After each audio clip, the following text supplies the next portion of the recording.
सभी का ई zone Marathi education channel पर सहर्ष स्वागत। विद्यार्थी मित्रों, आज हम पद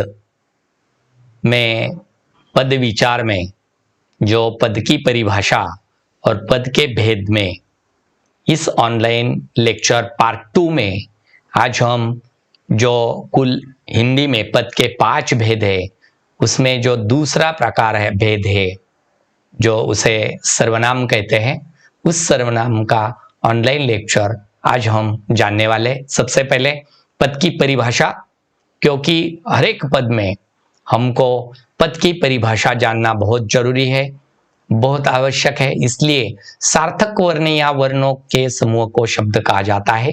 शब्द साभिप्राय होते हैं। जब कोई सार्थक शब्द वाक्यों में प्रयुक्त होता है तब उसे पद कहते हैं। व्याकरण के नियमों के अनुसार विभक्ति, वचन, लिंग, काल की योग्यताओं रखने वाले जो वर्ण का समूह होता है उसे पद कहलाते हैं। जैसे राम विद्यालय जाएगा, इसमें राम विद्यालय और जाएगा, ये 3 कुल पदों से यह वाक्य बना है। यानी वाक्यों के लिए पद जरूरी है। उस पद के कुल 5 भेद होते हैं: संज्ञा, सर्वनाम, क्रिया, विशेषण और अव्यय। इसमें से आज हम जो प्रोनाउन जिसे अंग्रेजी में कहते हैं उस सर्वनाम की परिभाषा सबसे पहले जानने वाले हैं। जिन शब्दों का प्रयोग संज्ञा के स्थान पर किया जाता है, संज्ञा के स्थान पर, उन्हें सर्वनाम कहते हैं। दूसरे शब्दों में उसकी जो परिभाषा है, सर्वनाम उस विकारी शब्द को कहते हैं जो पूर्वापर संबंध से किसी भी संज्ञा के बदले आता है। सरल शब्दों में सर्वनामों के बदले जो शब्द आते हैं उन्हें सर्वनाम कहते हैं। ऐसी अलग अलग परिभाषा के बारे में आज हमने जाना है। सर्वनाम यानी सबके लिए नाम, इसका प्रयोग संज्ञा के स्थान पर किया जाता है। आइए देखें कैसे राधा 7वीं कक्षा में पढ़ती है। वो पढ़ाई में बहुत तेज है, उसके सभी मित्र उससे प्रसन्न रहते हैं। वह कभी भी स्वयं पर घमंड नहीं करती।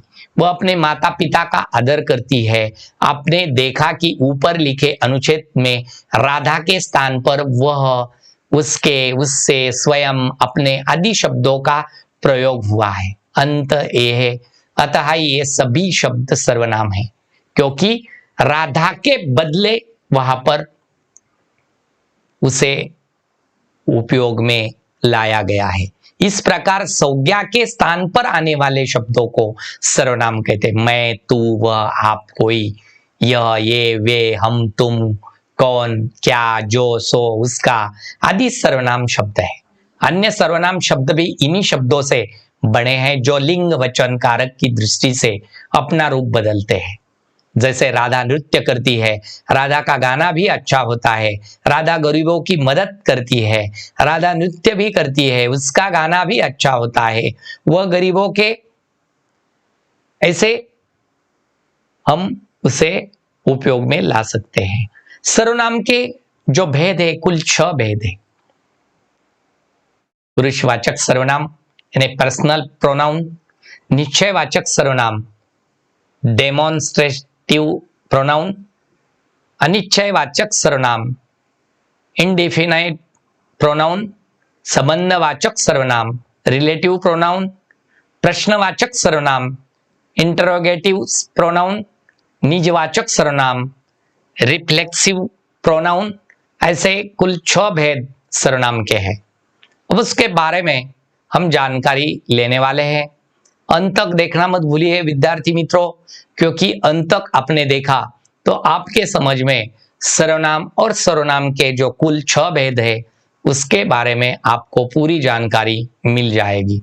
तो पुरुषवाचक सर्वनाम, जिस सर्वनाम का प्रयोग वक्ता या लेखक स्वयं अपने लिए अथवा श्रोता या पाठक के लिए या किसी अन्य व्यक्ति के लिए करता है उसे पुरुषवाचक सर्वनाम कहते हैं।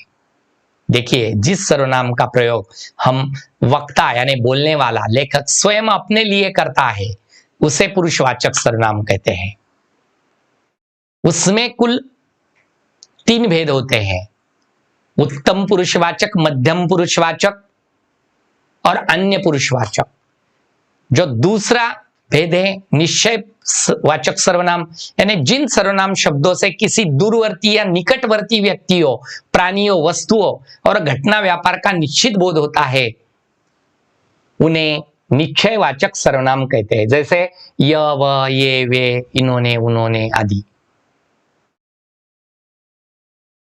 अनिश्चयवाचक सर्वनाम, जिन सर्वनामों से किसी निश्चित व्यक्ति, वस्तु या संज्ञा का यानी घटना का बोध नहीं होता, उन्हें अनिश्चयवाचक सर्वनाम कहते हैं। जैसे कोई, कुछ, किसी आदि, ऐसे जो है वह। प्राणियों के लिए कोई, किसी तथा पदार्थों के लिए कुछ का प्रयोग जैसे करते हैं रास्ते में, कुछ खा लेना, कुछ खा लेना, यानी किसी घटना का, किसी वस्तु का बोध नहीं होता, उसे अनिश्चयवाचक सर्वनाम कहते हैं।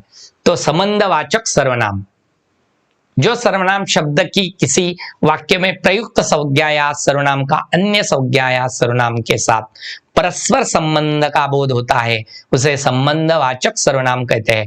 जैसे जो करता है वह भरता है, जिसका खाते हो उसी को आग दिखाते हो, जैसा करोगे वैसा भरोगे, जिसकी लाठी उसकी भैंस, जिसको आपने बुलाया था वह आया है, ऐसा संबंध सूचक जो होता है। और आखिरी जो 5 क्रमांक का जो सर्वनाम का भेद है वह है प्रश्नवाचक सर्वनाम। वह सर्वनाम जिसका प्रयोग किसी व्यक्ति, वस्तु, प्राणी, क्रिया या व्यापार आदि के संबंध में प्रश्न करने के लिए लिया जाता है, उसे प्रश्नवाचक सर्वनाम कहलाते हैं। कौन, क्या, कब, क्यों, किसने, किसके, किसको, व्यक्ति या प्राणी, जैसे प्रश्न पूछते हैं देखो कौन आया है, यह गिलास किसने तोड़ा। इसी तरह हमने अब जो कुल जो भेद है सर्वनाम के वह हमने देखे हैं, सर्वनाम की परिभाषा जानी है। इस ऑनलाइन लेक्चर में आप सभी के लिए यह अंत तक आप सभी ने यह ऑनलाइन लेक्चर देखा है ई-ज़ोन मराठी एजुकेशन इस चैनल पर। तो विद्यार्थी मित्रों, अगर आपने इस चैनल को सब्सक्राइब नहीं किया हो तो सबसे पहले सब्सक्राइब कीजिए, लाइक कीजिए, और अगर आपको यही ऑनलाइन लेक्चर पसंद आया हो तो आप अपने फ्रेंड्स को शेयर करना मत भूलिए। तो चलिए, आप सभी ने यह ऑनलाइन लेक्चर अंत तक देखा, आप सभी को मेरी ओर से धन्यवाद।